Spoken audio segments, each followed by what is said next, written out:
All right, everybody, welcome back for another video.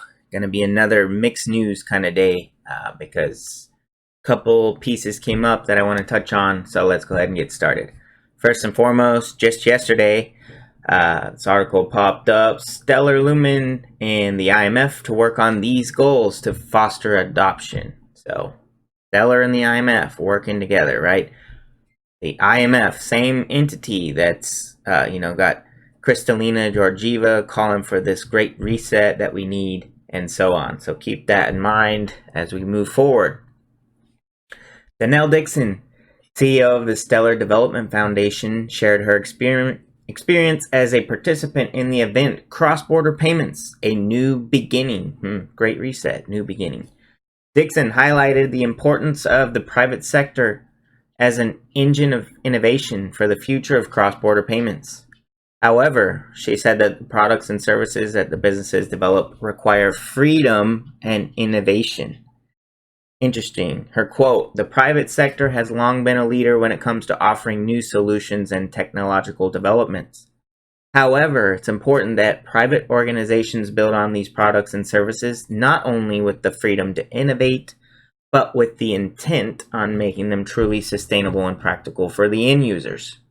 I thought that was interesting because she highlighted truly sustainable. Okay, so maybe not using excessive electricity consumption, and practical for end users, meaning maybe it's fast and efficient. Who knows? All right, moving on. Firstly, the technology layer like Stellar or Ripple must be user-friendly and improve on the existing rails, meaning including the existing financial system that we already have, meaning banks and institutions. All right. In addition, Dixon believes that the products developed should solve real user problems in a simple way. Products should be interoperability focused to work with the current financial infrastructure rather than supplanting it. So buy Bitcoin, short the bankers. That doesn't necessarily work with the current financial infrastructure, and rather it does supplant it. So maybe they're hinting here that not Bitcoin.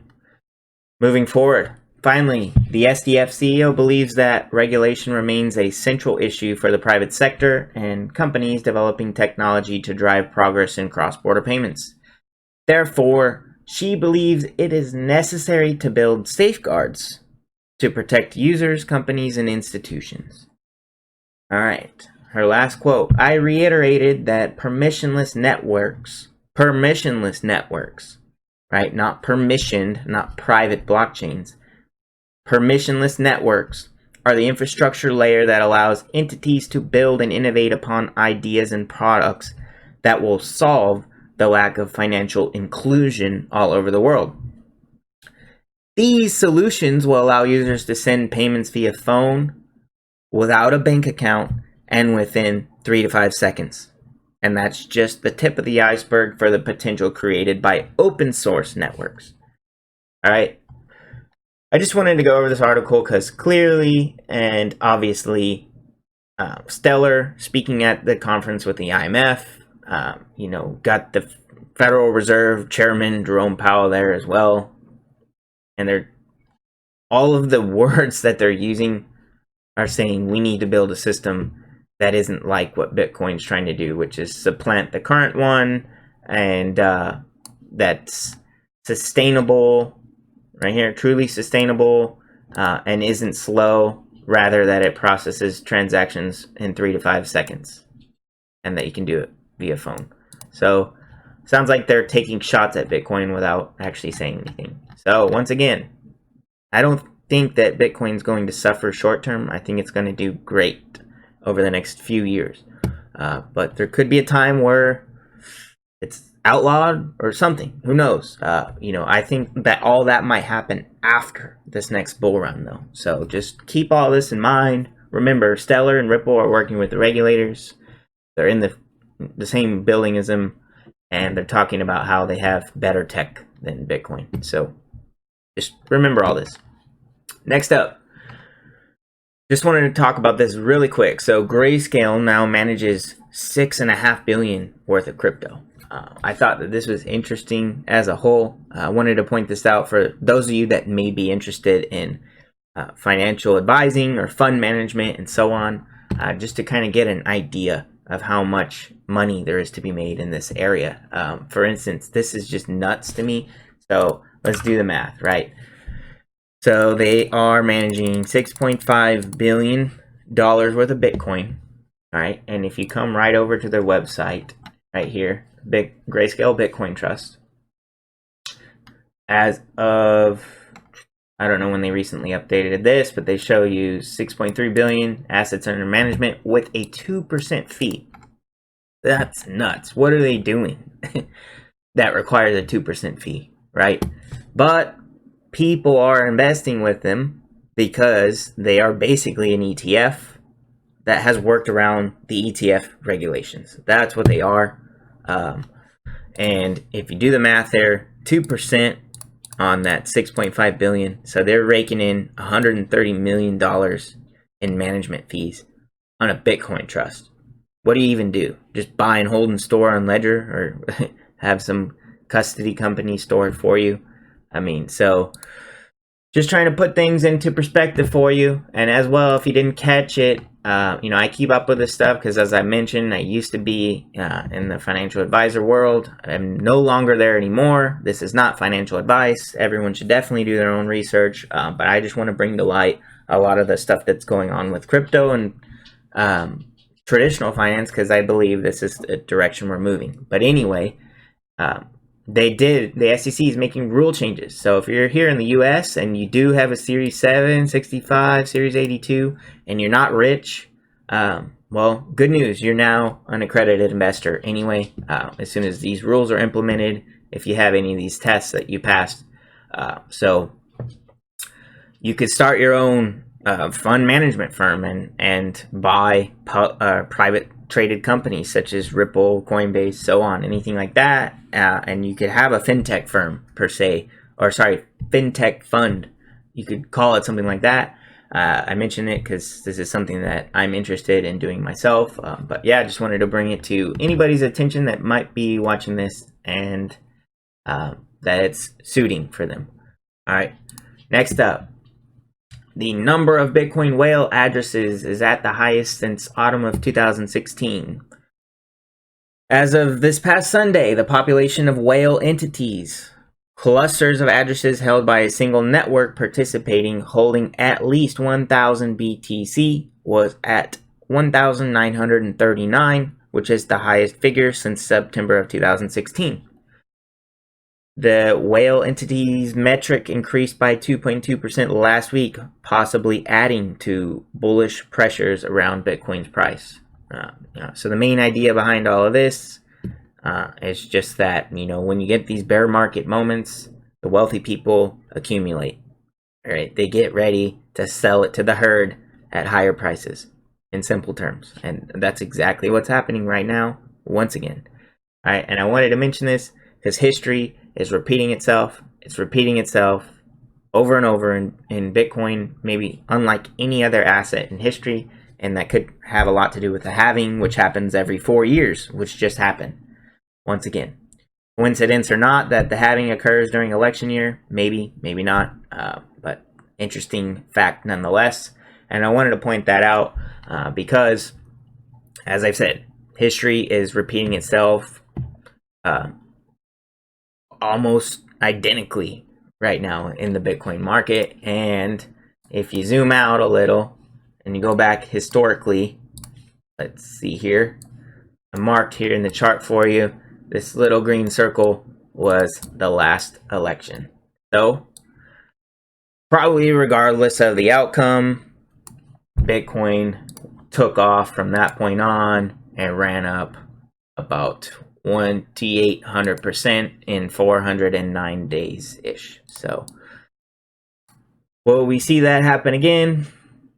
Maybe, maybe not. Let's go ahead and mark it and see what that comes out to. Hold on, I gotta zoom out a little more for that. So if history comes close, or at least rhymes we will get to, just one second. Take us about to close to $400,000 per Bitcoin. So is that possible? Most definitely, in my opinion, at least in this cycle. Would not be surprised. As I've said before, my minimum target for Bitcoin on this cycle, sometime next year, end of next year, $100,000. Like I said, I would not be surprised at all to see it continue on and land, peak out somewhere in the ballpark between $300,000 and $400,000 a piece. That's what I can see happening. But as I said, 100,000, no doubt in my mind, that's a realistic target. But we'll see what happens. Would not be surprised to land somewhere in the 300 to 400,000 range. All right, next up, I had to talk about this as well because it was going around. So anyway, Bitcoin is steady over 13K as JP Morgan has an eureka moment. Of course, no, they're just figuring this thing out, right? Analysts for JP Morgan, the largest US bank, wrote Friday in a report that Bitcoin has considerable price upside in the long term. Bitcoin's increasing use as an alternative to gold is amplified by millennials' interest in crypto. They said it's pretty hard to resist dredging up JP Morgan CEO Jamie Dimon's memorable remark in 2017 that Bitcoin was a fraud. If you're stupid enough to buy it, you'll pay the price for it one day, Dimon said at the time. So he said that in about September, I think, of 2017. Let's look back at the chart again. So September 2017, I think he said it actually at this peak, this little short-term peak that we had, and then followed that with a 40% drop. And then, what do you know, right after that, JP Morgan bought the dip. That's right. After a few harsh statements from executive Jamie Dimon, JP Morgan and Morgan Stanley purchased Bitcoin ETNs. Right, and this was at according to public records on the Nordnet trading logs. So came out publicly, called Bitcoin a fraud, price dropped 40%, bought the dip. What do you know? Are you surprised? I doubt it. All right, but I just wanted to point that out because, as I also said in the chart, you know, the past few years or so, that was the accumulation phase. And then no doubt now, okay, now the biggest bank in America is coming out and they're saying, well, you know what? This Bitcoin thing could actually go a little higher. We think it definitely could. So yeah, they're telling you to buy their bags now that they've been accumulating over the past year or so through all of this mess, all these down ranges, 3,000, you know, another dip in March to 3,000. I'm sure they bought those dips. And then, not surprising, now they want you to buy. So this will continue to happen. As I'm sure you've seen, you know, in the news, a lot of big companies coming out, you know, Square, MicroStrategy, so on, talking about $500 million Bitcoin purchases and so on, because they're buying now, they're getting ready to move the price much higher, and don't be surprised to see it get dumped again. I don't know. We'll see what plays out, but either way, it's bullish for altcoins and the space as a whole. We're definitely moving into mass adoption. You know, believe it or not, it is the year 2020. A lot of crazy stuff has happened. Simultaneously, the largest bank in America is telling people to buy Bitcoin. So there you have it. All right. Evidence of them telling people to, you know, that it's a fraud, buying the dip. They've also done that just this past month. So JP Morgan admits fraud, agrees to $1 billion settlement for illegal trading. So just last month, they got in trouble. They were in a case for manipulative and deceptive conduct and spoofing that spanned at least 8 years and involved hundreds of thousands of spoof orders in precious metals and U.S. Treasury futures contracts on the commodity exchange. So there you go. Very obvious that that's what they do. They don't care about you or your money or anything. They will move the price up and down. They'll make billions of dollars, and then they'll pay a $1 billion fine. So if your upside is 10 billion and your fine is $1 billion for your fraudulent activity, I'm sure you'd be happy with that exchange as well. So that's what they do. Don't be surprised. Now they're getting ready to pump the price and sell it to everybody at the top. All right, that'll happen again next year. Won't be surprised.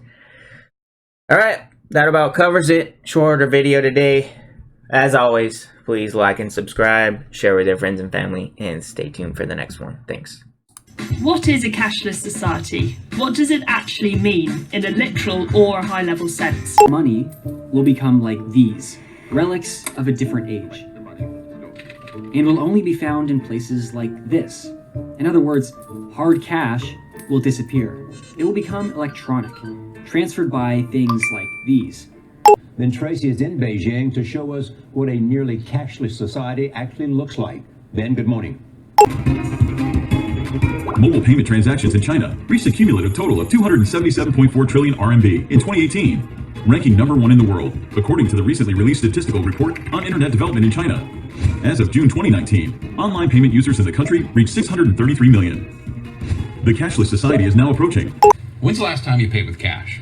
Well, chances are cash has taken a backseat to the plastic in your wallet and smartphone pay apps. Denver 7's Ryan Luby explains the digital pay revolution and why not everyone is on board. The cashless society, the cashless society. The cashless society. The cashless society is now approaching. The cashless society.